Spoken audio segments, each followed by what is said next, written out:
Right on. All right, I'm David Reed, founder of Meta Arcade, and we are here at Gen Con 50 right after launching our first game, Tunnels and Trolls Adventures, on the Apple App Store and Google Play on Thursday here. So we've been live for a couple days.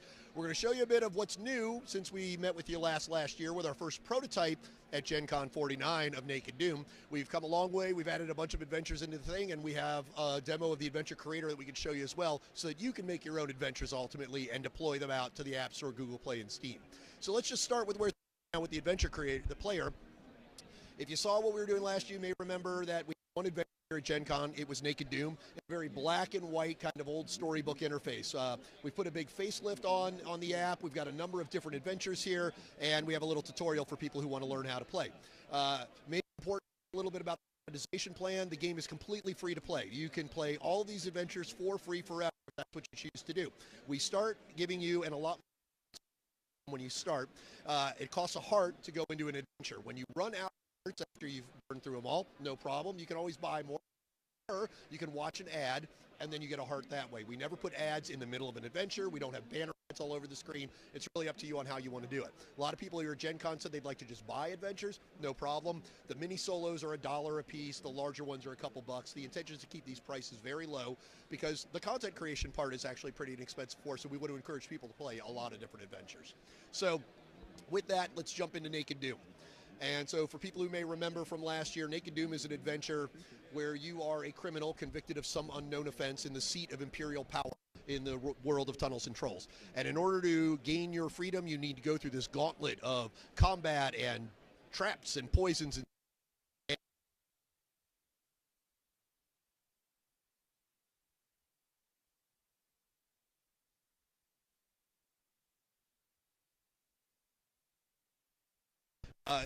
the Empire's best archers are trying to fire poison arrows into your back, and you're going to need to make a couple saving rolls to avoid them. And what you may remember from last year, right, the same similar experience, right? You've got your art, you got your text and your choices, you do have your persistent character here. Your character now has a better look at inventory, your stats, and your progression as you go up and level up. So here we go. We're going to try and avoid those arrows. We've dodged the first one. In Tunnels and Trolls, you roll saving rolls against your attributes. You roll 2 dice, and even if the roll is a particularly difficult one, as long as you keep rolling doubles, you add and roll again. So any hero can make a saving roll no matter how difficult, even if you may not have much of a chance. So here we are back at the beginning. We've dodged those 2 arrows, and we're going to go ahead and now take a turn up to the left because I know this is how we can get into a combat very quickly. So the first thing that happens in this adventure, and you see we've started doing some coloring of some of the art and things like that. You smell something kind of funky and you try to identify what it is. Well, Borgoth made his intelligence roll, and now you see that this is the odor of a rock troll. Now, if you're a beginning character in Naked Doom, you may decide to go back, but we know we can take this guy. And so here's how combat looks now. It looked very different previously, but you can see the portrait of both of the monsters. It's very clear what your dice and adds are versus his dice and adds. Click the big fight button, here come the dice, and we've killed the troll very easily. And so this is sort of a, you know, a more polished version of the same adventure that we saw last year in the beta and things like that, but now with more content. And as you finish an adventure, you escape, you get your loot, you get your adventure points, you level up, you go into more challenging adventures, and you go from there. Now, what I thought would be fun to show you all as well is the adventure creator, where we are making these things now. So let's go to that. So we're looking at an early view. Wait a minute, let me pull back up the correct one. So right now we're just using this as an internal tool, and we're taking it out. We took it to PAX South. We brought it here to get some feedback and things like that, but our plan is to put it into closed beta this winter, alongside releasing the game on PC, Mac, and Steam. So stay tuned for that. Let's show you how it works right now. And the adventure that we are looking at here is called Stop Thief. And Stop Thief is one of the classic mini solos from Tunnels and Trolls, written by a guy named Michael Stackpole. People may know Stackpole's name from his New York Times best-selling author work, writing Star Wars novels and graphic novels, or his more current work on BattleTech and Shadowrun. But Michael Stackwell got his start here with our Flying Buffalo partners writing Tunnels and Trolls Adventures, and he always set his adventures in the city of Gull, a port city with a very vibrant criminal underbelly. And in Stop Thief, you are being hired by the magnate of a shipping fleet to investigate why his goods keep going missing from the docks. So here's how the adventure looks right now. And each of these boxes is what we call a frame. It is what you see when you go through the adventure on each of these screens and things like that. The process of going through a frame is, you see these purple paths, which are simply choices, right? You pick a path, you give as the author, you give the player different choices in going in those things. Much like as in Naked Doom, you could go left, middle, or right. Those were purple paths. Red and green lines are different. They are conflict resolution. So the greens are successful, the reds are failures for combat or saving rolls. And the platform knows that when you put in a combat, it needs to spawn frames to allow you to resolve whether the combat was a victory or a defeat, the saving roll was a failure or a success. So picking a particular frame here, this is how it looks when you're actually working on your adventure. For every frame, you get to type in your narrative and explain to the player what's happening here. You then get to pick an image. And so, this image here, you're in a tavern right now, but we have thousands of images in the platform archive right now, mostly from the 40 years of Flying Buffalo Tunnels and Trolls Adventures, but we're beginning to add art from other sources like artists on Drive-Thru RPG who are submitting art for Dungeon Masters Guild properties. We're doing some of that sort of stuff. Lots of different art here that can spring. And my favorite part of all this is the audio. So for every frame, you have 3 choices for audio that you can do. And you don't have to, but you have the ability to add a music track, some ambient noise, and a sound effect. So the music are more of the setting and such, right? So, for example, in this particular one, we have the tavern sound. So here's just a sense of the bard in the tavern, the music there, but there's a lot of different music we have. So one I'm particularly excited about, we just started working on another Tunnels and Trolls adventure called Arena of Kazan. And Arena of Kazan is a gladiator arena where you fight to the death and you go through a bunch of these things. So you can imagine the theme song here.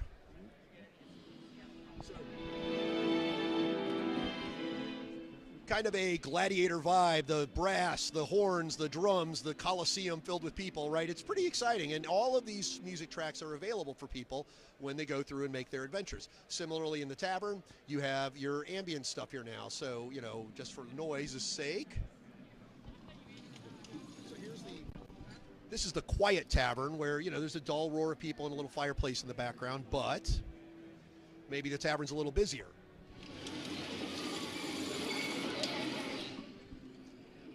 Or maybe you're on a ship on the ocean in the middle of a storm.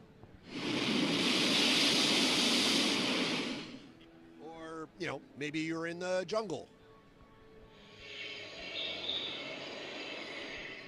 These effects and the art, they said, so eventually this creator will be out for users to create their own content. If there's artists or audio people, will they be able to input their own? Oh, absolutely. That will not probably be on day one, right? But the goal here is to start with the ability for people to just be able to craft narrative and use this art and audio to make adventures, and then to add the ability for artists to upload all their art. I mean, think about it. All the people on DeviantArt, all their art, if they just uploaded it into the platform and now you could use their art in your adventure, and if you did, they'd get a credit in the adventure that was written, and they'd get a slice of all the revenue that's made. Every time your adventure is played, you're going to get a big hunk of the purchasing and advertising revenue. Well, if you're using other people's art, they will share in that as well. Same thing with audio, right? Think about all the people here who are creating ambient soundtracks for people to use at their tabletop games and things. Well, why not bring all that stuff in here too and add that as a credit in the adventure, add that as another way for people to make some money on this stuff. Absolutely. So that's how this stuff works, and then you add a bunch of choices down here. And in order to do that, what I'll do, rather than break the adventure that we're working on finishing for next week, we're going to just go ahead and start back here as if we were back at PAX South. So when we did this at PAX, basically the first thing we did was we would ask people, hey, do you want to make an adventure? Yeah, that sounds great. What do you want to do? I have no idea. No problem. Let's go pick a random image. And so something here at random is going to be pulled up. All right, well, you got a gem. Maybe that's interesting. Maybe that's not enough to give you a thing for a story. You have a jeweled dagger. Let's see if we can find something with a little more action in it. Here we go. So, so this very quickly suggests a bunch of different audio effects, right? So let's get one of these things where you are, well, let's not do a ship on the ocean. You're in a ocean port, okay? So So we'll keep that. Oh, and I guess maybe, let's see. Well, it's a, you're in, let's pick some kind of a music track here. We'll say it's a happy day, right? So something kind of cheerful. Yeah, it's a very sunny day. And there you go. So now what's happening in this adventure? You are sailing through the port, and what's going to happen here? Are these guys, are those guys city guards? Maybe they're monsters who are going to attack us as the boat comes under the water. Maybe that's what we're doing here, right? You are sailing through the port on what seems to be a peaceful day. Then, without warning, as you pass under the tunnel, a band of assassins attacks you from above, descending onto your boat.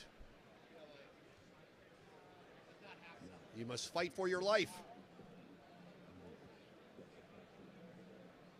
And so let's go ahead and add some stuff here. So, this is the main menu of navigating different frames, right? A switch frame is, like we said, it's a path, right? So these are the purple lines where you put different frames in here where people pass from path to path.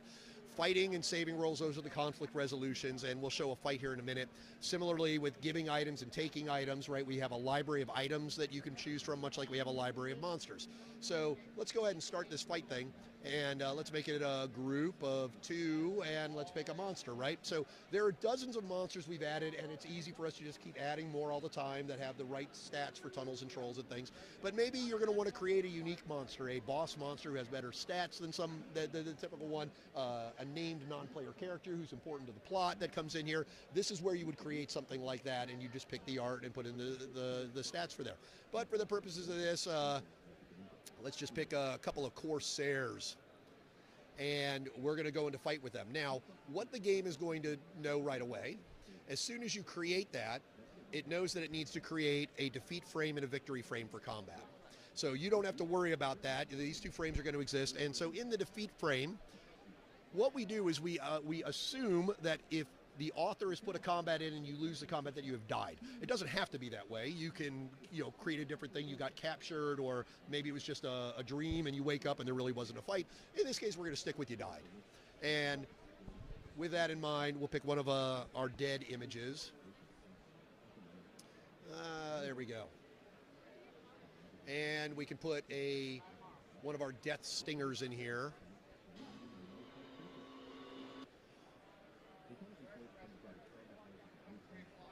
The Corsairs proved to be too much for you. And coming back, now what we can do is fill out the victory condition. Whoop. You were victorious. The Corsairs lie dead at your feet, and you loot the bodies. So now, in the same spirit of you could have created a different monster, you can create a different item. Now, this can be sort of, any particular treasure or item that you want. You can make new weapons, which have dice and hits. You can make new armor that stops damage. Or you can create a unique item that's needed for the story, right? You need the gold key to get past the bronze door in the magic room, right? This is the place where you would create those sorts of things for your adventure. But in this case, just a simple treasure deal. Maybe these guys weren't so rich. You get 10 gold. And let's call that the end of our adventure. But not due to death. You've done it successfully. We come back to the map view, and now we can simply preview from here, and we're going to watch our adventure that we just made in real time. Now, as we progress from now to closed beta, a lot of things that we need to add. You saw me struggling with spelling and things like that there. Let's get a spell checker in there. Let's get some of that stuff going before we ask a bunch of people to make stuff. Similarly, in the preview mode, I'd like to be able to get you right to this process of, all right, here's the frame I saw. Now I want to see it as it will look in the adventure immediately. Right now it fires up the whole app and things, and but these are simple things for us to fix. So there you go. We have our ominous undertone, we have our port sounds, we are reading through our adventure text that we just wrote, and now we are into combat. So here we go, right? This is, okay, this is not going to be an easy fight, Borgoth. We have an advantage on dice, a little bit of ads, they have the advantage on constitution. All right, and the Corsairs have armor, so all right, well, that was actually a very good roll for us.